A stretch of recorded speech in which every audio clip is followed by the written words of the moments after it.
नमस्कार, मैं शिवांगी चौधरी और आप देख रहे हैं वाई न्यूज। आइए नजर डालते हैं मथुरा और आसपास की कुछ खास खबरों पर। इस न्यूज बुलेटिन के प्रायोजक हैं बंसल फूड्स कृष्णानगर मथुरा। स्वादिष्ट भोजन का एकमात्र स्थान बंसल फूड्स। मथुरा के कस्बा गोवर्धन स्थित बड़ा बाजार में उस समय हड़कंप मच गया जब बर्तन की दुकान से ग्राहक के 1 लाख रुपए चोरी हो गए। लोगों की तलाशी लेने के बाद भी ग्राहक के रुपए नहीं मिल सके। कस्बा गोवर्धन के बड़ा बाजार में उस समय हड़कंप मच गया जब अपने घर की शादी के लिए बर्तन लेने आए ग्राहक के दुकान से 1 लाख रुपए चोरी हो गए। भरना कला निवासी दीनदयाल अपने परिजनों के साथ शादी के बर्तन व अन्य सामान खरीदने गोवर्धन के बाजार आया हुआ था। दीनदयाल के अनुसार वह गांव से थैली में 1 लाख रुपए के लगभग पैसे रख के लाया था, जिसका उसे शादी के बर्तन, कपड़े इत्यादि सामान खरीदना था। सबसे पहले वह बर्तन की दुकान पर पहुंचा और खरीदारी करने लगा। अन्य कुछ लोग भी खरीदारी कर रहे थे। इसी बीच दीनदयाल के परिवार के किसी बच्चे ने थैला खोला जिसमें रखे पैसों पर चोर की निगाहें पड़ गईं और कुछ देर बाद जब दीनदयाल ने अपने आसपास निगाहें दौड़ाई तो थैला वहां से गायब था। दीनदयाल अपना सिर पकड़कर बैठ गया और रोने लगा। काफी मशक्कत करने और लोगों की तलाशी के बाद भी पैसे नहीं मिल सके। 1 लाख रुपए बैग में रखे थे और कार्ड थे उसमें शादी के, और यहीं रखे थे। अभी पापा को पकड़ा दिए थे।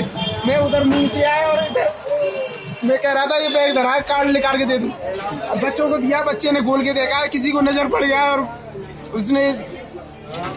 तो आपको नजर नहीं आया कोई चोरी करता? कोई नजर नहीं आया। क्या लेने आए थे पैसे का? पैसे के बर्तन और कपड़े लेने आए थे शादी के। शादी के लिए? सिस्टर की शादी है। तो अभी कोई पुलिस वगैरह को सूचना दी? नहीं, अभी नहीं कुछ दी। तो यहाँ पे बर्तन वगैरह की दुकान पे जो आपने दिखाया, ढूंढने की कोशिश की, नहीं मिल पाए? मथुरा शहर के डैम्पियर नगर स्थित एक निर्माणाधीन मकान में अज्ञात युवती का शव मिला है। आशंका जताई जा रही है कि युवती के साथ दुष्कर्म किया गया, फिर उसकी हत्या। थाना कोतवाली के डैम्पियर नगर स्थित एक निर्माणाधीन मकान में एक अज्ञात युवती का शव मिलने से सनसनी फैल गई। देखते ही देखते लोगों की भीड़ जमा हो गई। जानकारी के अनुसार युवती का शव मजदूरों ने मकान की दूसरी मंजिल पर देखा, जिसकी सूचना उन्होंने मकान मालिक को दी। वहीं मौके पर पहुंची इलाका पुलिस छानबीन में जुट गई और शव को कब्जे में लेकर पोस्टमार्टम के लिए भिजवा दिया। हम तो करीब 1 महीने बाद ऊपर चढ़े आज अपना काम करवाने के नाप तोल करने, तो वहाँ पे हमको ये डेड बॉडी दिखाई दी। हमने पुलिस को सूचना दी और वो किसकी डेड बॉडी थी? वो किसकी थी? लड़की थी या महिला? लड़की। अच्छा, क्या लगता है किस तरीके से हत्या हुई है, क्या मामला है? भाई ये तो पोस्टमार्टम रिपोर्ट बताएगी, पुलिस वाले जांच करेंगे। कितनी उम्र होगी लड़की की करीब? लड़की की 25-30 के आसपास, 25 और मैच्योर थी, 20-25 के बीच की हो, जो भी हो, देखने में फिजिकली देखा है। तो मकान में क्या काम चल रहा था या? नीचे की साइड में कल से परसों से काम चालू हुआ है। ये देखिए, थाना कोतवाली नगर जनपद मथुरा का प्रकरण है। आज सुबह प्रातःकाल करीब 9 बजे थाना कोतवाली नगर के डैम्पियर नगर क्षेत्र स्थित एक निर्माणाधीन मकान में, जिसमें विगत 2 महीने से कोई कार्य नहीं हो रहा था, वहाँ एक महिला जिसकी उम्र अनुमानतः 50 साल के आसपास है, उसकी मृत अवस्था में उसका शव प्राप्त हुआ है। अभी शव की शिनाख्त नहीं हो पाई है। उसके फ़ोटो लेकर के जितने भी पब्लिक प्लेटफॉर्म है उस पर शेयर किया जा चुका है। बाकी डेड बॉडी का जो पंचायतनामा है वो भर के मोर्चरी में डेड बॉडी रख दी गई है और जैसे ही पहचान होती है अग्रिम विधिक कार्रवाई पुलिस द्वारा किया जाएगा। अपने पति के करतूतों से तंग एक महिला गुरुवार को एसएसपी कार्यालय पहुंची, जहां उसने अपने पति पर 4 शादी करने का आरोप लगाते हुए न्याय की गुहार लगाई। अपनी शिकायत लेकर वरिष्ठ पुलिस अधीक्षक कार्यालय पहुंची ये पीड़िता सोनिका मल्होत्रा है। पीड़िता ने अपने पति पर 4 शादी करने का आरोप लगाया है। पीड़िता का कहना है कि उसके पति नवीन मल्होत्रा मथुरा के राजीव भवन कार्यालय में समाज कल्याण विभाग में एक सरकारी पद में कार्यरत हैं। वहीं पीड़िता का यह भी आरोप है कि वह जिस भी जिले में पोस्टेड रहते हैं, वहां पहले तो उन लड़कियों से नाजायज संबंध बनाते हैं, जिसके बाद उन्हीं से जबरन शादी कर लेते हैं। वे अब तक 4 शादी कर चुके हैं। फिलहाल नवीन मल्होत्रा ने 13 मई 2020 को अलीगढ़ की रहने वाली एक 22 वर्षीय युवती के साथ चौथी शादी कर ली है। जब इसकी सोनिका मल्होत्रा ने 112 पर शिकायत दर्ज कराई तो कोई भी समाधान नहीं हो पाया। थक हार कर पीड़िता ने स्थानीय थाने से लेकर आला अधिकारियों से न्याय की गुहार लगाई। एक बार फिर से न्याय की आस में इलाहाबाद से लेकर मथुरा के वरिष्ठ पुलिस अधीक्षक कार्यालय पहुंची। यहाँ उनसे एक शिकायती पत्र वरिष्ठ पुलिस अधीक्षक को सौंपकर पति के खिलाफ कार्रवाई करने की गुहार लगाई है। एक्चुअली में मेरे हस्बैंड नवीन मल्होत्रा समाज कल्याण में है, राजीव भवन में। उन्होंने 13 मई को 22 साल की लड़की के साथ शादी की है। वो वैसे भी जहाँ जहाँ पोस्टेड रहे हैं वहाँ वहाँ शादियाँ की हैं उन्होंने फर्जी। और मैं जहाँ मतलब हर जगह मुझे परेशान किया, जितनी बार शादी की उतनी बार झूठी एफआईआर लिखवाई, उतनी जगह से मुझे दौड़ाया कि ये परेशान रहेगी इन सब चक्करों में तो मेरे पीछे नहीं दौड़ेगी। और इसने यहाँ भी यही किया, उसने चित्रा नाम की लड़की से शादी की है, उससे एक बेटा भी हो गया 6 महीने का। और मैं 13 मई को यहाँ आई थी जिस दिन उसने शादी की थी, मैंने यहाँ पर वो भी लिखवाया था, लेकिन किसी ने मेरी सुनी नहीं थी क्योंकि कोरोना चल रहा था। और अभी उसने झूठी एफआईआर लिखवाई है मेरे खिलाफ कि मैंने आके उसकी बीवी को मारा पीटा है, जो उसकी बीवी है नहीं, नाजायज बीवी है। बीवी तो मैं हूँ ना, मुझे तलाक दे फिर उसके बाद शादी करे जिससे करना। जो नवीन है वो आपके कौन लगते हैं? हस्बैंड। अच्छा, कब शादी हुई थी आपकी? मेरी 97 में हुई थी। मथुरा के चौमुआ विकासखंड कार्यालय पर उम्मीदवारों को चुनाव चिन्ह आवंटित किए गए। इस दौरान प्रत्याशियों ने कोविड-19 की गाइडलाइन को दरकिनार कर नियमों की जमकर धज्जियां उड़ाई। चौमुआ विकासखंड कार्यालय पर ग्राम प्रधान, क्षेत्र पंचायत सदस्यों, ग्राम पंचायत सदस्यों के उम्मीदवारों के नामांकन प्रपत्र की जांच पूर्ण कर उनके द्वारा जमा किए गए नामांकन प्रपत्रों की नाम वापसी के बाद बचे हुए उम्मीदवारों को चुनाव चिन्ह आवंटित किए गए। इस दौरान पुलिस और प्रशासन द्वारा बरती गई ढिलाई से प्रत्याशियों की काफी तादाद में ब्लॉक संसाधन केंद्र पर भीड़ जमा हो गई। प्रत्याशियों ने कोविड-19 की गाइडलाइन को दरकिनार कर उसकी जमकर धज्जियां उड़ाई। ना तो किसी प्रत्याशी में कोरोना का कोई खौफ नजर आया और ना ही प्रशासनिक अधिकारियों ने उनसे नियम कानून का पालन कराया। अब आप खुद ही इस भीड़ और आपस में एक दूसरे से सटकर खड़े लोगों को देखकर अंदाजा लगा सकते हैं कि किस तरह कोरोना संक्रमण की चेन पर ब्रेक लग पाएगा।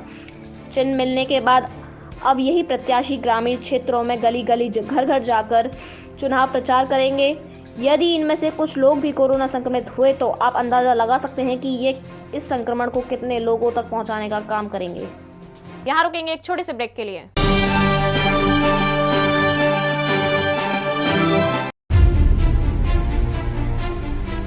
हम पूछेंगे सवाल, मतलब कोरोना का कोई भय नहीं है आपके अंदर? आप देंगे जवाब। क्या कोरोना से डर नहीं लग रहा आपको? नहीं। हर सवाल में होगा रोमांच। तो क्या आप लोगों को डर नहीं लग रहा कोरोना से? जो होता भाई मेरा ना लगाऊं मास्क। आपके जवाब भी होंगे लाजवाब। मास्क क्यों नहीं लगा रखा आपने? मास्क जेब के अंदर लगाया नहीं है। मस्ती मनोरंजन से भरपूर। आपने मास्क मास्क हो गया है, कहीं ढूंढने जा रहा हूँ। देखना न भूलें हर रविवार रात्रि 9 बजे। ब्रेक के बाद फिर आपका स्वागत है। दबंगों की दबंगई से परेशान होकर मथुरा के जयसिंहपुरा का एक परिवार एसएसपी कार्यालय पहुंचा, जहां पीड़ित परिवार ने पड़ोस के रहने वाले दबंगों पर चौथ न देने पर मारपीट करने का आरोप लगाया। वरिष्ठ पुलिस अधीक्षक कार्यालय पर पहुंचा यह पीड़ित परिवार मथुरा के थाना गोविंद नगर इलाके के जयसिंहपुरा क्षेत्र का रहने वाला है। इस दंपति परिवार ने पड़ोस के ही रहने वाले नामजद लोगों पर मारपीट का आरोप लगाया है। वहीं पीड़ित का कहना है कि वह अपने पति के साथ बाजार सब्जी खरीदने गई थी। इसी दौरान पड़ोस के लोगों ने उसे घेर लिया और चौथ वसूली के एवज में उससे 2 गेहूं की बोरी एवं 5000 मांगने लगे। इसका उन्होंने विरोध किया तो इसी बात पर उन्हें लाठी डंडों से मारने लगे, जिसमें उसका पति गंभीर रूप से घायल हो गया। पीड़ित ने स्थानीय थाने में शिकायत की, लेकिन वहां उसकी कोई भी सुनवाई नहीं हुई। मैं सब्जी लेके आ रहा था सब्जी मंडी से, रास्ते में मुझको पकड़ लिया इनने। 4-5 भाई थे ये, उसमें से 3 और मैया ने लट्ठे दे के नहीं आया। मैया ने रास्ते में मुझको पिटवाया है। फिर मेरे घर वाले आए, मेरे बच्चे आए बचाने के लिए। मेरे घर वाले के कपड़े लत्ते सब फाड़ दिए। मुझसे मारपीट, मुझसे हफ्ता वसूली मांग रहा था। 2 बोरी नाज, 8000 रुपये मेरे छिनाए गए थे और एक मेरा मोबाइल। कौन है ये लोग?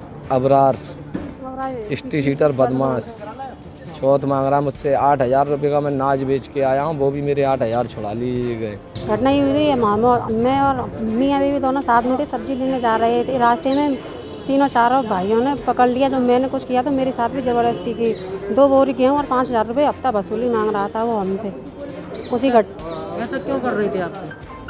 उनकी मालूम नहीं वो क्यों कर रही थी, हफ्ता वसूली मार रहे थे। मैंने और मेरे पति ने मना किया तो उसी बात पे मारपीट कर दी इन्होंने। पहले कोई झगड़ा हुआ है? पहले झगड़ा नहीं हुआ था, कुछ दिनों पहले हमारे खेत में आग लगा दी गई थी। मथुरा के गांव अड़िंग स्थित भारतीय इंटर कॉलेज में एसडीएम गोवर्धन द्वारा सभी प्रत्याशियों के साथ बैठक की गई, जिसमें सभी प्रत्याशियों को आचार संहिता और कोरोना गाइडलाइन का पालन करने के निर्देश दिए गए। गुरुवार को गोवर्धन के गांव अड़िंग स्थित राजकीय भारतीय इंटर कॉलेज में एसडीएम गोवर्धन राहुल यादव व क्षेत्राधिकारी रविकांत परासर ने प्रधान व क्षेत्र पंचायत सदस्य सहित पंचायत प्रत्याशियों के साथ बैठक की। बैठक के दौरान एसडीएम गोवर्धन ने कहा कि हर बूथ पर प्रशासन एवं पुलिस की कड़ी नजर रहेगी, गड़बड़ी करने वालों पर कड़ी दंडात्मक कार्रवाई की जाएगी। साथ ही बैठक में प्रत्याशियों को निर्देश दिए कि प्रचार के दौरान आदर्श चुनाव आचार संहिता और धारा 144 व कोविड-19 का अनुपालन हर हाल में करें। अडिंग के मतदाता एवं प्रत्याशी इस बार पंचायत चुनाव में निष्पक्ष और शांतिपूर्ण मतदान कराकर अच्छी मिसाल पेश करें। मतदान करने के लिए लोगों को अपनी पहचान साबित करना जरूरी होगी। अगर कोई प्रत्याशी द्वारा गड़बड़ी मिलती है तो उसके खिलाफ कार्रवाई की जाएगी। वहीं प्रचार के दौरान कोई भी प्रत्याशी 5 लोगों से अधिक लेकर चलेगा। वहीं पंचायत प्रत्याशियों ने प्रशासन को शांतिपूर्ण ढंग से चुनाव कराने का भरोसा दिलाया।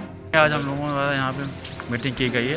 आदर्श आचार संहिता की लोगों को जानकारी दी गई और कोविड के नियमों की भी जानकारी दी गई है और लोगों द्वारा एडमिनिस्ट्रेशन का पूर्ण रूप से सहयोग का यहाँ पे आश्वासन भी दिया गया है और उनको ये हम लोगों द्वारा बताया गया है कि इलेक्शन शांतिपूर्वक हो, इसमें सब लोग हम लोगों का सहयोग करें। फरीदाबाद में ऑक्सीजन की कमी को नकारते हुए civil surgeon doctor Randeep Singh Ponia ने बताया कि हमारे पास ऑक्सीजन की कोई कमी नहीं है और फरीदाबाद में खेड़ी कला, पाली, कुराली और तिगांव में कुल मिलाकर 100 ऑक्सीजन बेड उपलब्ध हैं, जिसका लाभ जरूरत मरीज उठा सकते हैं। सिविल सर्जन ने बताया कि पिछले नवंबर को हमने 1000 ऑक्सीजन सिलेंडर खरीदे थे, जो आज भी हमारे पास भरे हुए हैं। और जहां तक ऑक्सीजन सप्लाई का सवाल है, यह सप्लाई सेंट्रल गवर्नमेंट द्वारा हरियाणा सरकार को दी जाती है और हरियाणा सरकार प्रत्येक जिले में मांग के अनुसार उपलब्ध करवाती है। उन्होंने बताया कि फरीदाबाद में जिला उपायुक्त इसके कोऑर्डिनेटर हैं तथा जिस भी हॉस्पिटल को जरूरत होती है अपनी डिमांड भेज सकता है ताकि उन्हें समय पर ऑक्सीजन उपलब्ध हो सके। 3 प्रकार के सेंटर्स होते हैं। कोविड केयर सेंटर्स होते हैं, उसके बाद डिस्ट्रिक्ट डेडिकेटेड कोविड हॉस्पिटल्स होते हैं हमारे और डेडिकेटेड कोविड केयर सेंटर्स होते हैं। इनमें हमने पिछली बार भी बनाए थे और अभी भी हमने उनको चालू कर दिया है। खेड़ी कला, पाली, कुराली और हमारा जो तिगांव है, इनको शुरू हमने कर दिया है। वहाँ पे हमारे पास करीबन 100 के आसपास इनको मिला करके ऑक्सीजन बेड हैं। जिस भी व्यक्ति को ऑक्सीजन तक की ज़रूरत है वो इनका लाभ उठा सकता है। उसको किसी अस्पताल या किसी और आईसीयू की ज़रूरत नहीं होती है, उनको इधर उधर भटकने की ज़रूरत नहीं है। इसके अलावा हमारा पीके हॉस्पिटल है, इसमें 40 बेड हमने तैयार कर दिए हैं। ESIC मेडिकल कॉलेज जो है हमारा डेडिकेटेड कोविड हॉस्पिटल है, वहाँ भी हमारे 500 बेड हैं। इसलिए जिस भी व्यक्ति को ज़रूरत है वो जाए, परंतु अननेसेसरी अस्पताल के चक्कर ना लगाए। पहले पूरी अपनी स्थिति का आकलन करवाए अपने डॉक्टर से, जो भी नज़दीकी प्राथमिक स्वास्थ्य केंद्र या जो भी हमारा अस्पताल है, वो जो सलाह देता है एडमिशन की, तो एडमिशन जो मैंने बताया इनमें से कहीं भी ले सकता है। अच्छा सर, सिलेंडरों को लेकर कुछ सवाल उठ रहे थे कि सिलेंडरों की संख्या कम है, गैस जो है ऑक्सीजन की कम है। कोई कम नहीं है हमारे पास। पिछली बार हमने नवंबर में 1000 सिलेंडर के आसपास खरीदे थे और डेडिकेटेड कोविड केयर सेंटर्स जो हैं इन्हीं के लिए खरीदे थे। आज भी हमारे पास सभी भरे हुए हैं, उनको हम यूज कर सकते हैं। इसके अलावा ऑक्सीजन की सप्लाई का जहाँ तक सवाल है, वो सेंट्रल गवर्नमेंट के द्वारा अलॉट हरियाणा सरकार को होती है। हरियाणा सरकार जिला वाइज अलॉट करती है, तो जो अलॉटमेंट है वो हमारा प्रॉपर है जिले का। उपायुक्त महोदया ने निर्देश सीनियर ड्रग कंट्रोल ऑफिसर को दे दिए हैं, वो इसके कोऑर्डिनेटिंग ऑफिसर हैं।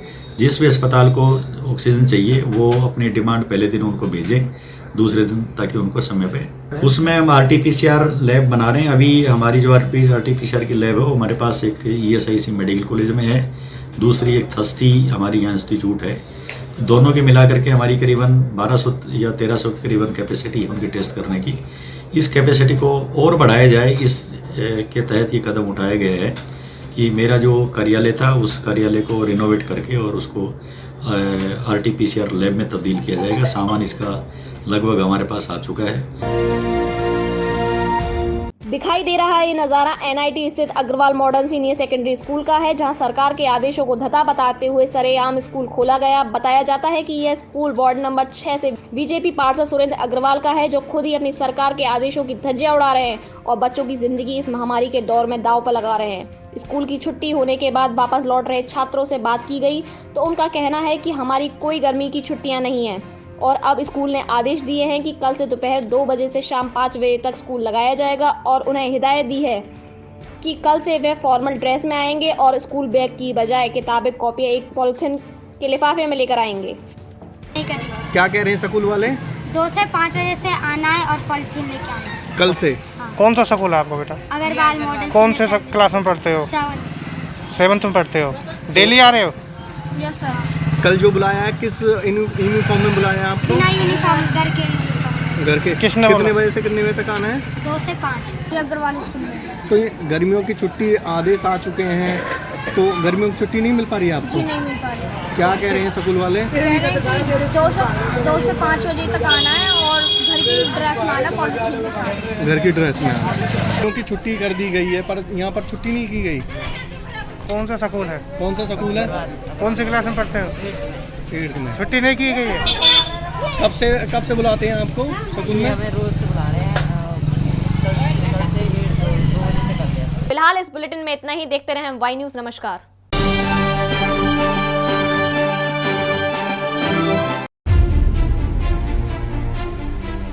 हम पूछेंगे सवाल, मतलब कोरोना का कोई भय नहीं है आपके अंदर? आप देंगे जवाब। क्या कोरोना से डर नहीं लग रहा आपको? नहीं। हर सवाल में होगा रोमांच। तो क्या आप लोगों को डर नहीं लग रहा कोरोना से? जो होता भाई मेरा ना लगाओ मास्क। आपके जवाब भी होंगे लाजवाब। मास्क क्यों नहीं लगा रखा आपने? मास्क जेब के अंदर लगाया ही नहीं है। मस्ती मनोरंजन से भरपूर। आपने मास्क लगा रखा है? मैं तो हो गया कहीं ढूंढने जा रहा हूँ। देखना ना भूलें हर रविवार रात्रि 9 बजे